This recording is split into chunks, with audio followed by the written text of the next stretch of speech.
Good morning, welcome to our intellectual quality और learning platform. तो हम अपने डेली करंट अफेयर सीरीज की ओर आगे बढ़ते हैं। उससे पहले कुछ मोटिवेशनल कोट्स के बारे में जानेंगे। जीवन में समस्याएं तो हर दिन नई खड़ी है, जीत जाते हैं वो जिनकी सोच बड़ी होती है। इसलिए आपको अपनी सोच को बड़ा करना है, निरंतर प्रयास करते रहना है, सफलता एक दिन अवश्य मिलेगी। आपकी जीवन में समस्याएं हर वक्त आएगी, लेकिन अगर आपकी सोच और आपकी निष्ठा 100% रहेगी तो सफलता एक दिन अवश्य मिलेगी। तो इसी के साथ हम अपने डेली करंट अफेयर सीरीज की ओर आगे बढ़ते हैं। उससे पहले आप सभी लोग टेलीग्राम ग्रुप पर जुड़ जाइएगा। यहाँ पे आपको सारे पीडीएफ प्रोवाइड होंगे हमारे यूट्यूब सेशंस के। तो चलिए 3 अप्रैल 2024 के सारे करंट अफेयर्स को डिटेल में कवर करेंगे, तो वीडियो के अंत तक बने रहिएगा। क्वेश्चन नंबर 1, हाल ही में लॉन्च हुई भारत की पहली एआई आधारित फिल्म कौन सी है? तो राइट आंसर हो जाएगा इराह। इराह मूवी जो हाल ही में इंडिया के द्वारा पहला एआई बेस्ड मूवी बनाया जा रहा है, जो पूरी तरीके से लॉन्च किया जाएगा। इंडिया की पहली एआई बेस्ड मूवी, जिस मूवी का नाम क्या है? तो इराह मूवी का नाम है। तो जानते हैं इसके डिटेल पॉइंट्स के बारे में। आर्टिफिशियल इंटेलिजेंस पर बनी भारत की पहली हिंदी फिल्म इराह का ट्रेलर और गाना महाराष्ट्र के मुंबई में लॉन्च किया गया।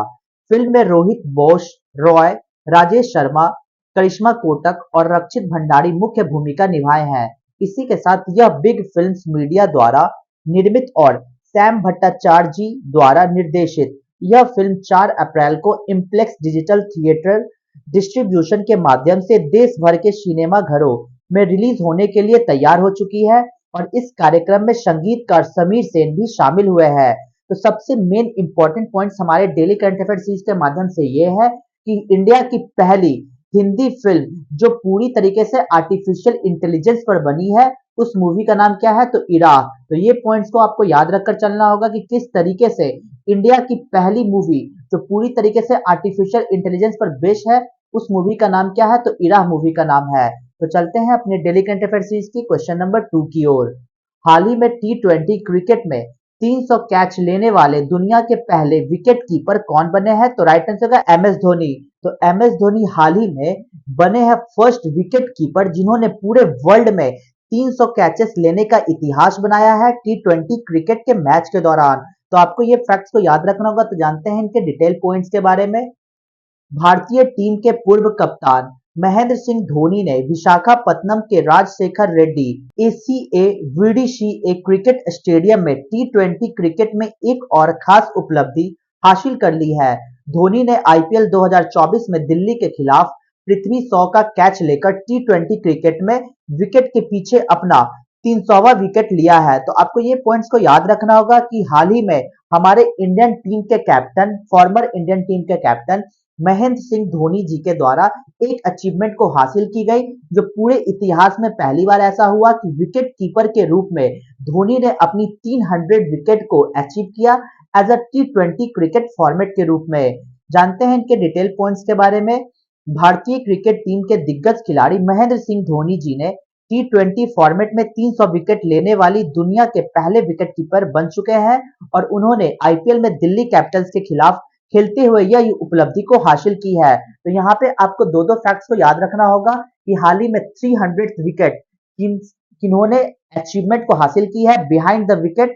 तो राइट आंसर हो जाएगा महेंद्र सिंह धोनी। महेंद्र सिंह धोनी जी के द्वारा अचीव किया गया 300 विकेट इन टी20 format as a first wicket keeper in the world के माध्यम से। और इसी के दौरान आपको ये भी पॉइंट्स को याद रखना होगा, अगर डेली करंट अफेयर सीरीज के माध्यम से एग्जाम में ये भी क्वेश्चंस आते हैं कि उस मैच के दौरान जिस समय धोनी जी ने अपनी 300 विकेट को अचीव किया था, तो वो किस अपोनेंट के मैच के द्वारा, अपोनेंट टीम के द्वारा खेली जा रही थी? तो राइट आंसर होगा दिल्ली कैपिटल्स, वो भी आईपीएल 2024 के दौरान दिल्ली कैपिटल्स के मैच के दौरान धोनी जी के द्वारा 300 विकेट को कंप्लीट किया गया।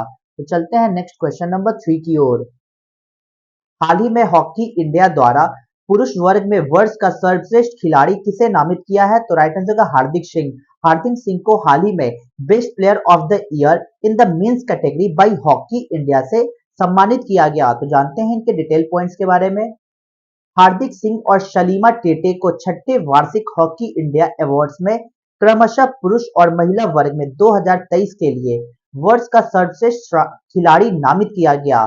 हॉकी इंडिया ने 31 मार्च 2024 को नई दिल्ली में एक समारोह में छठे हॉकी इंडिया पुरस्कार 2023 की घोषणा की और इसी घोषणा के दौरान पंजाब के हार्दिक सिंह को, जो वर्तमान में भारतीय हॉकी पुरुष टीम के उप कप्तान हैं, उन्होंने टोक्यो ओलंपिक 2023 में कांस्य पदक जीतने वाले भारतीय टीम और 2023 एशियाई खेलों में स्वर्ण पदक जीतने वाले हांगझो एशियाई टीम का हिस्सा थे और इसी के दौरान हार्दिक सिंह को प्लेयर ऑफ द ईयर 2023 से सम्मानित किया गया। हार्दिक सिंह किस गेम से बिलोंग रखते हैं? तो राइट आंसर होगा हॉकी से। वो भी इंडियन हॉकी के ये उप कैप्टन के वाइस कैप्टन के रूप में ये कार्यरत है। तो ये पॉइंट्स को याद रखना होगा कि हार्दिक सिंह को हाल ही में player of the year for 2023 के लिए सम्मानित किया गया 6th annual hockey India award से। और अगर विमेन्स के कैटेगरी में पूछा जाता है तो आपको याद रखना होगा सलीमा टेटे को हाल ही में विमेन के कैटेगरी में भी इन्हें हॉकी इंडिया अवार्ड 2023 से सम्मानित किया गया। तो ये सारे फैक्ट्स को याद रखकर चलना होगा। तो चलते हैं नेक्स्ट क्वेश्चन नंबर 4 की ओर।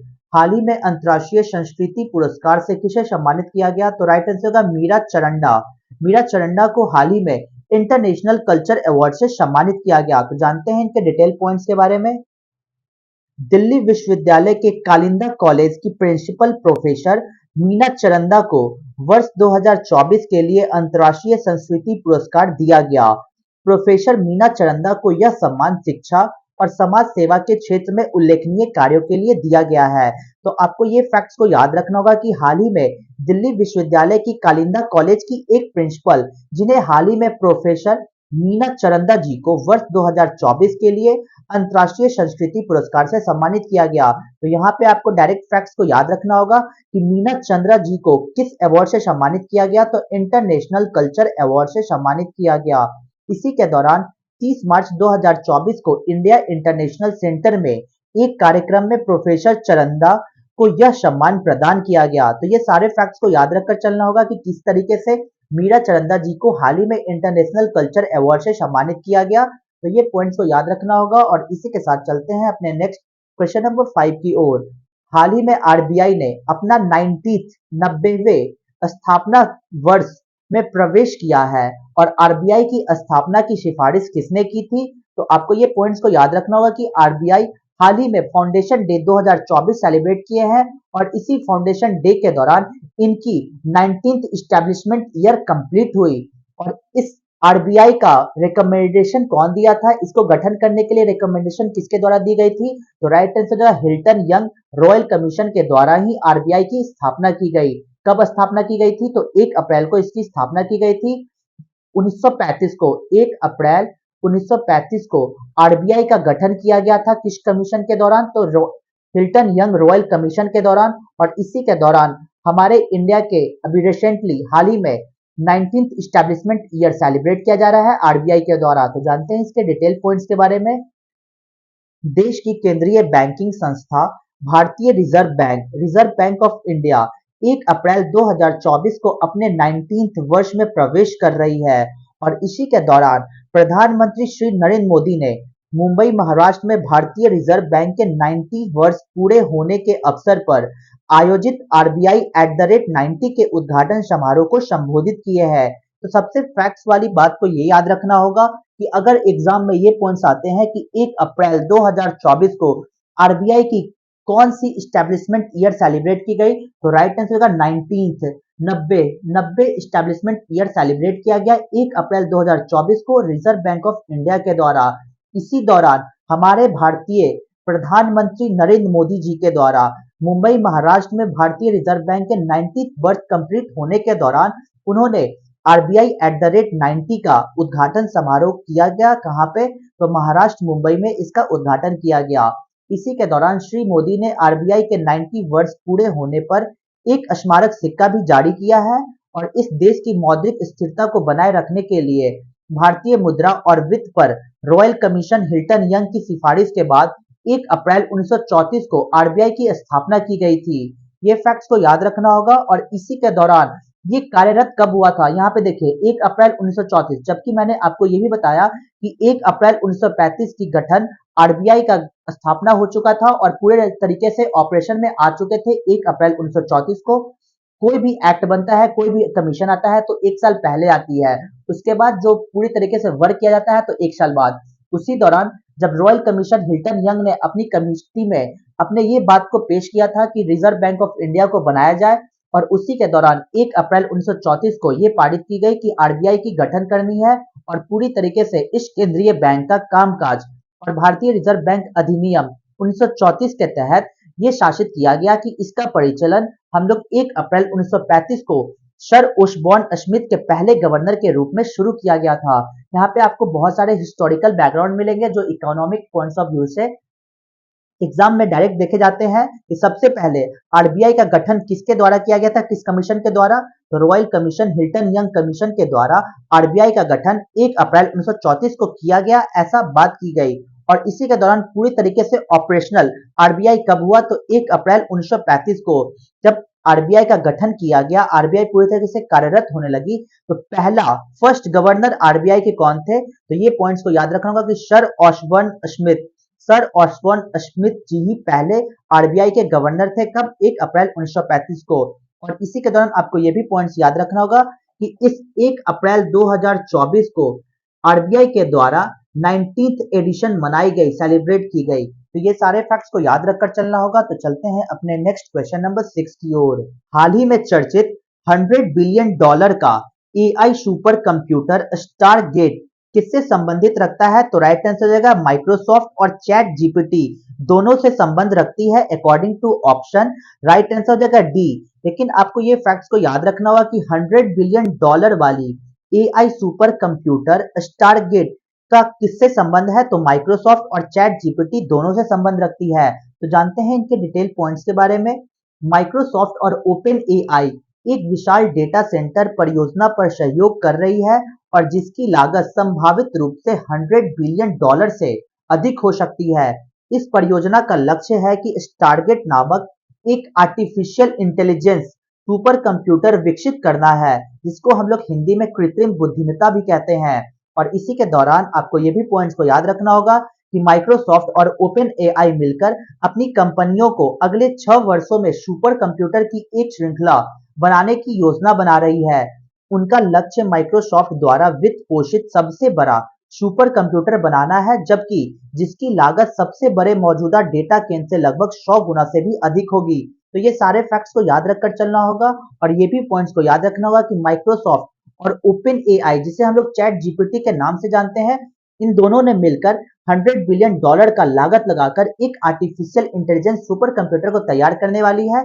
उस सुपर कंप्यूटर का नाम क्या होने वाला है, तो स्टारगेट नाम होने वाला है। 2022 की शुरुआत में ओपन एआई में एक प्रमुख एआई अपग्रेड के बाद प्रस्तावित स्टारगेट परियोजना 2028 में लॉन्च होने की उम्मीद को जताया जा रहा है। तो ये सारे फैक्ट्स को याद रखकर चलना होगा। तो चलते हैं इसी के साथ अपने डेली करंट अफेयर सीरीज की क्वेश्चन नंबर 7 की ओर। हाल ही में किस राज्य की प्रसिद्ध सांझी शिल्प को जीआई टैग मिला है, तो राइट आंसर होगा उत्तर प्रदेश। उत्तर प्रदेश स्टेट को हाल ही में सांझी क्राफ्ट से सम्मानित किया गया, जीआई टैग से सम्मानित किया गया सांझी क्राफ्ट को, जो किस स्टेट से बिलोंग रखता है, तो उत्तर प्रदेश स्टेट से। तो जानते हैं सांझी क्राफ्ट के हिस्टोरिकल बैकग्राउंड के बारे में।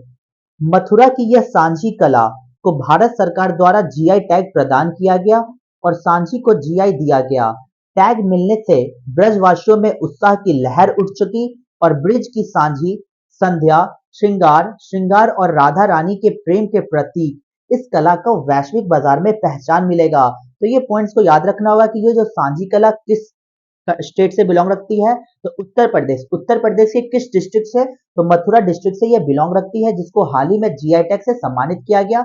जो पूरी तरीके से जो सांझी कला है ये किस चीज पे वर्क करती है, जो ब्रिज की सांझी यानी कि हमारी राधा रानी की श्रृंगार और उनके प्रेम के प्रतीक को दर्शाया जाता है शिल्प कला के माध्यम से, जिसे हम लोग सांझी कला के नाम से जानते हैं। और ये हमारे उत्तर प्रदेश के मथुरा जिले से बिलोंग रखती है, जिसे हाल ही में गवर्नमेंट ऑफ इंडिया के द्वारा जीआई टैग दिया गया।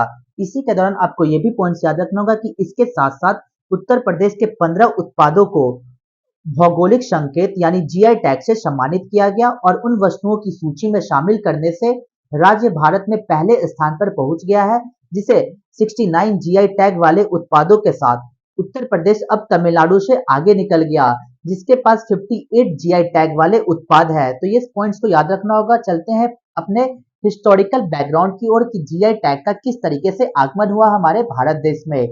भारत में जीआई टैग को लेकर साल 1999 की बात है जब कानून बनाया गया था, जिसके बाद साल 2003 में इसे लेकर प्रक्रिया शुरू कर दी गई और साल 2004 में पहली बार जीआई टैग दिया गया। भारत में यह टैग भारतीय भौगोलिक रजिस्ट्री द्वारा दिया जाता है और चेन्नई में स्थित जिस वस्तु को जीआई टैग मिलता है उसे हर 10 साल में नवीनीकरण कराना पड़ता है। यानी कि जिस तरीके से हम लोग किसी भी बाइक का पॉल्यूशन बनाते हैं, इंश्योरेंस कराते हैं, तो हर 10 साल, 5 साल, 3 साल जिस तरीके का पॉलिसी लेते हैं, उस पॉलिसी को रिन्यू कराते हैं, उसी तरीके से अगर किसी भी स्टेट के किसी भी ऐसे प्रोडक्ट को जीआई टैग से सम्मानित की जाती है, तो उस जीआई टैग को हर 10 साल में रिन्यू करवाना पड़ेगा। और सबसे पहले ये पॉइंट्स को याद रखना होगा कि जीआई टैग का रिगार्डिंग लाने वाला ईयर कौन सा है, तो राइट आंसर होगा 1999, 1999 की बात है। और इसी के दौरान 2023 में पहली बार जीआई टैग को लाया गया और 2004 में पूरी तरीके से इसे लागू कर दिया गया। तो चलते हैं नेक्स्ट क्वेश्चन नंबर 8 की ओर। हाल ही में मियामी ओपन 2024 में पुरुष युगल फाइनल जीतने वाले सबसे उम्रदराज खिलाड़ी कौन बने हैं, तो राइट आंसर होगा रोहन बोपन्ना।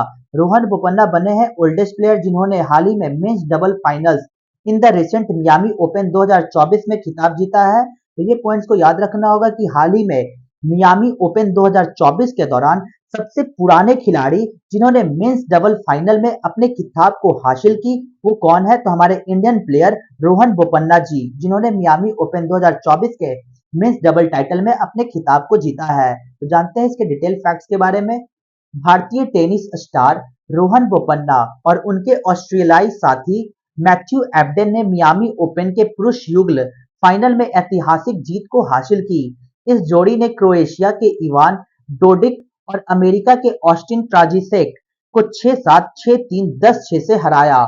इसी के दौरान 44 वर्षीय बोपन्ना एटीपी मास्टर्स 1000 खिताब जीतने वाले सबसे उम्रदराज व्यक्ति बन गए हैं और इस जीत के साथ ही उन्होंने एटीपी रैंकिंग में भी शीर्ष स्थान को हासिल किया।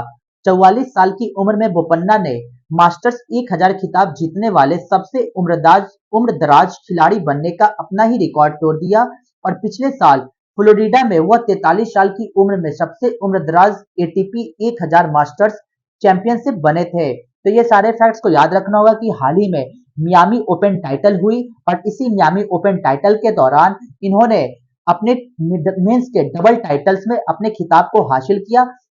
जो हमारे इंडियन प्लेयर है कौन, रोहन बोपन्ना की जोड़ी किसके साथ, तो ऑस्ट्रेलियन पार्टनर मैथ्यू एबडेन के साथ इनकी जोड़ी थी और इसी जोड़ी के दौरान इन्होंने मियामी ओपन टाइटल में फाइनल मैच में मेंस डबल फाइनल्स में अपने खिताब को हासिल कर ये एक उम्रदराज खिलाड़ी के रूप में उभरे हैं। तो यहाँ तक हमारे डेली करंट अफेयर सीरीज की क्वेश्चन खत्म होती है। तो चलते हैं अपने रिवीजन बैच की ओर। 2 अप्रैल 2024 के सारे करंट अफेयर्स को रिवीजन मोड में कवर करेंगे। क्वेश्चन नंबर 1, हाल ही में फिक्की महिला संगठन के अध्यक्ष पद पर किसे नियुक्त किया गया, तो राइट आंसर होगा जोशी दास वर्मा को। क्वेश्चन नंबर 2, हाल ही में पर्यटकों के लिए सिग्मोत्सव 2024 गोवा में शुरू किया गया। क्वेश्चन नंबर 3, हाल ही में अंतर्राष्ट्रीय शून्य अपशिष्ट दिवस 2024 30 मार्च को सेलिब्रेट किया जाता है। क्वेश्चन नंबर 4, हाल ही में शताब्दी वर्ष मना रहे वेकोम सत्याग्रह का संबंध केरला से है। क्वेश्चन नंबर 5, विश्व का तीसरा सबसे बड़ा ई कॉमर्स प्लेटफॉर्म जीईएम है जिसे हम लोग गवर्नमेंट ई कॉमर्स मार्केट कहते हैं। क्वेश्चन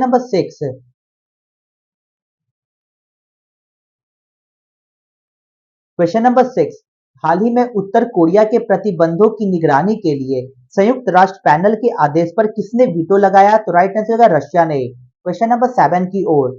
1 अप्रैल से देश भर में भारतीय वायुसेना कौन सा 10 दिवसीय मेगा अभ्यास शुरू करने वाली है, तो गगन शक्ति 2024 का शुभारंभ हो चुका।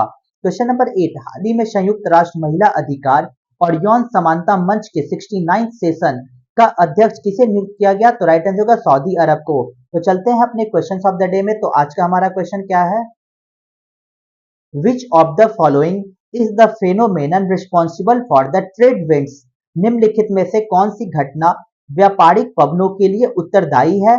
Option A convection, option B conduction, option C radiation या option D none of the above. तो आपको आंसर कमेंट बॉक्स में देना होगा। तो यहाँ तक वीडियो को देखने के लिए thank you so much guys. Video को ज्यादा हो सके तो लाइक शेयर और सब्सक्राइब करें ताकि और भी कंटेंट आपके पास पहुंच जाए। जय हिंद, जय भारत दोस्तों।